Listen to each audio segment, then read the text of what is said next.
La la la la la la la la la la. Leonie Dawson refuses to be categorized. The podcast. Look, it's a new intro. Hi, my darlings. So good to talk to you again. I feel like it's been freaking forever. And today it's just going to be entrepreneur in car doing therapy and school run. Talking random shit, just having like a cup of tea, like we're having a cup of tea and cake together and talking shit and rambling and going, what's new with you? So I am talking to you out the other side of moving. Whoa. If you guys have been around for a while, you know that I have been a serial mover, and usually we move across the country to a whole other state and a whole other city. This time we've actually just stayed where we are. We've been here on the Sunshine Coast for 4 years. Yeah, 4 years or so. And we lived in a small property first in the suburbs, and then we bought an acreage, and we lived in the acreage for 3 years. And we decided to move back into the suburbs closer to the beach. And bought a house, and so it's been that process of getting our old house ready for sale, and we did a little bit of renovating on the new house before we moved in as well. It's been intense. I'm so glad we've done it though. Where we are just fits us so much better for this stage of life. I'm really grateful that we did the whole acreage thing, especially during the pandemic. Like, it was such a blessing to be on land while we were homeschooling and having space around us, during that really uncertain time.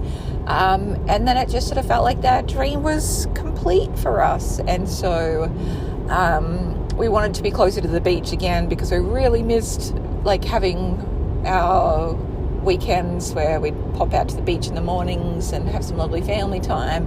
And our kids getting older, and where we were just a little bit more out of the way. And so it was kind of difficult for our kids to do as many play dates and activities as they want to do.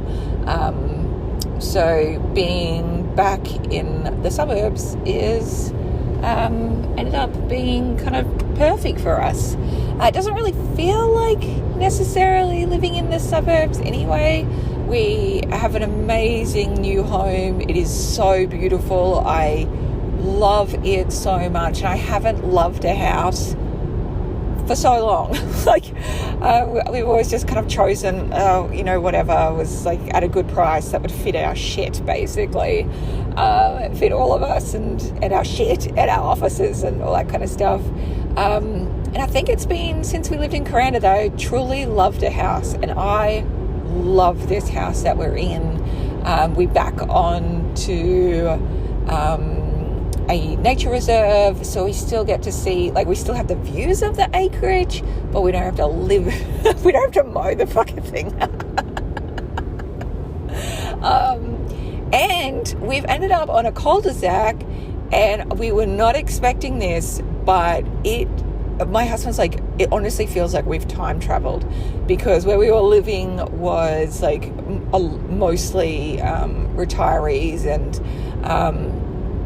there really wasn't any kind of kids around, and we are now in kid paradise, and it's like the 1970s, and all of the kids play out on the street, and it is so sweet and so cute, and they're all just the loveliest kids. And so my kids have just made instant friends, and they are out there playing until it's too dark to play anymore, which is very new to us. We've been just kind of living on our own on acreage, feeling quite detached from the world, and now we're just so in the thick of the world. It's beautiful. Last night we grabbed some Japanese on the way home, and we were having dinner, and there was a knock on our door, and one of the very sweet kids from across the road, who's my youngest daughter's age, she wanted to introduce us to her new puppy. And so after we finished dinner, we went out and we got to cuddle the new puppy. And then the older kids on the street joined in, and then they ended up playing like this massive game of Piggy in the Middle. And then more neighbours, like the adult neighbours, came out because they started walking their dogs, and then the kids were all playing with the neighbours' dogs, and we're all just standing out in the middle of the street having a great little yarn. And one of the kids' mums comes home and she's like, "Oh, I didn't realise this is a spontaneous street party happening with kids and puppies and adults." It was the cutest thing. We are like, our neighbours, knock on wood, so far have been the loveliest humans in all of history. Like, I walked down the street on Sunday to go find the kids because they'd gone for a bike ride with their little girl gang of BMX bandits. And there was neighbours sitting on their front lawn with camping chairs having wine and cheese. And so I went to say hello because they're the next door neighbours and introduce myself. And then they were with another couple having wine and cheese, and they introduced themselves too because they lived just across the road. So it was neighbours having wine and cheese on Sunday afternoons on the front lawn. What on earth is this? It's so 1950s. Like, I don't know. It's just so cute and really sweet and very refreshing. And to make things even feel like way more communal, we moved my husband's parents into the small house that we purchased when we first moved here. And so my husband's parents are now like in the same suburb when they've been living, you know, at least 2 hours away from us for years now, if not across the country when we were across the country, you know. And so we ran into them in the grocery store, and they come over a couple of times a week and for morning tea or whatever. And it's just lovely. It's so lovely. We went to the shops yesterday and we ran into a few friends, and then Chris ran into his parents, and I was like, "Chris, it's your mummy and daddy." And he's like, "Oh God, please, no, don't." He's like, "Your mummy and daddy are here. You must be so excited." He's like, "Sweet Jesus, Leonie, please, for the love of God." Anyway, so it's just really nourishing and really nurturing. And I feel like, you know, we've been here for 4 years. And, you know, 3 of those years were in acreage. My husband kept on saying I just feel like we're all a little bit lonely out here. We're a little bit disconnected. We kind of need to be like part of a community again. And I was like, whatever, because I'm pretty happy wherever I am. But he was so right. Like, this is amazing. And I just get the most amount of joy. And then hearing my kids out on the street cackling away just makes my mama heart so happy. It makes my mama heart so happy. Oh, bless. So on that front, amazing. Love our new house. Love the street we're on. Love the area we're on. It's just scrumptious. And even just like little things. When I went to pick the kids up yesterday afternoon, one of their kids had to catch the bus home but was feeling a bit upset about it because they didn't have their usual bus friends to go with and was feeling a bit scared. So we were like, "That's fine, darling. You know, just we can call your mum and you can just come home with us." And, you know, we're kind of like in the middle of it now, and it's lovely. And she did. And we just, it was so cute just hearing my kids and their friend with them. And oh my gosh, they're just adorable, really. What else? Oh, okay. So I'm on my way to therapy. I started going to therapy about a month ago. No, I've been there a couple of times, I think. And I love my therapist. She's adorable. If you're in the area, her name's Anita Bammert from Balanced Mind Psychology, which is on Thomas Street. It's like that area, like that block of shops. I just live out my life there. I really do. If you don't ever want to stalk me, those are the shops that I'm hanging out at most of all. I get my brows done there. I go to get my therapy done there. I go to my Pilates class there. I used to go to my osteo just around the corner, but she's now moved. Sophie Toland from Homebody Clinic is just in Noosaville. Amazing. Highly recommend.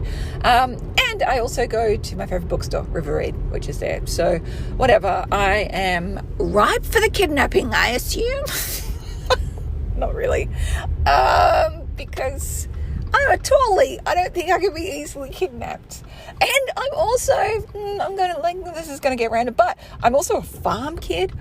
And farm kids are built different. And one of my other friends from high school, from boarding school, my darling Leonie, she said once that someone tried to mug her in Canberra walking through Glebe Park, which is, if anyone in Canberra, they're like, oh yes, Glebe Park, of course. She nearly got mugged there. And Lena said, she grew up on a sheep farm. She said that, I hope it's okay me sharing this, Lena. You're a badass bitch, you know it. I love you. Anyway, it's just between me and like 700 of my closest friends. So, it's not a secret, I guess. Anyway, so she tried to get mugged. And she said, like, in that moment, like, as this guy was trying to steal her handbag and stuff, she said the farm in her came out and she let out, like, this primal growl at him. And she had an umbrella with him. And she said she just started chasing him through the park, hitting him. An umbrella. Because she was used to, like, when sheep get a bit toey and you just have to, like, you can't run from the sheep. You have just to go towards it. And as somebody on, like, a cattle farm, like, the same thing, you got to go towards the battle. You can't go up. Anyway, so I don't think I'll be kidnapped. Okay, what was I talking about? Therapy, that's right. I'm going to therapy. Why am I going to therapy? Well, I need more tools in my coping tool belt. Life continues apace. Life stuff continues to happen. And I'm like, what the fuck, life? And I decided to do therapy a couple of months ago because I just felt like I was kind of at the edge of, like, I've used up all my coping mechanisms and life continues to happen. And it seems to get more difficult in midlife kind of stuff. So therapy it is. And I'm glad I'm doing it. Last week, in the midst of moving in and all that kind of stuff, one of my closest family members was diagnosed with cancer. And, oh God, it's just so painful in so many different ways. One, because, you have all this complete shock and freak out and, like, oh, sweet Jesus, and the fear of what's going to happen if it doesn't, if treatment doesn't go well, all that kind of stuff. And then, the other part for me that's coming up is the, like, family dynamics that are challenging are coming up again, and I thought I'd fucking healed it. Of course I haven't. Of course there's more to do. So I need some help unwinding those dynamics which aren't very healthy. And also, like, unwinding this, like, need inside me to try and fix the unfixable, and take control of everything. So I do want to, like, reassure you, it's not my husband and it's not my kids. Thank fuck, because I'd be an absolute disaster zone without it. I don't want to share publicly who it is because it's their business. But, it's just kind of huge, really, for me to go through as a person and as a family member and as somebody who loves this person and doesn't want them to suffer. So there's all that. So therapy is great. Comes at a great time. So, like, in terms of coping, like, on and off, like, some days are really good. Some days I don't know how the fuck to cope. But I've got really good support, and I've been through kind of grief and loss and difficult things before. And I know, in the immortal words of Glennon Doyle, that we really can do hard things, that we can get through different stuff. And sometimes it means like just completely upping the self-care and making it extreme self-care in whatever way that looks like for me. Yeah. So, as Glennon would say, like, life is brutal. It's brutal and it's beautiful all at once. I've just got like enormous amount. Why is always somebody call me when I'm trying to record a podcast already? Like, I usually get 0 phone calls a day. As soon as there's a podcast happening, though, anyway, so I'll finish up recording here, and I just want to say I'm all good. Well, not all good, but I'm partially good. That's all one can hope for, right? Like, that's all one can hope for, is to be partially good. And as a little treat to myself, me and my husband, just because we're still unpacking and then navigating selling our other house and all that kind of stuff, we're treating ourselves. So we take the kids to school, we come home, and then we sit down together on the couch and we watch an episode of Dead Pixels, which is this hilarious British show about gamers, and I just love it so much. So that 20 minutes of my day is just really getting me through. It really is. All right, my loves, this is fun, and I'll do this again. This will be fun, right? To do this again, that'd be great. Okay, bye, love you, bye. You hang up.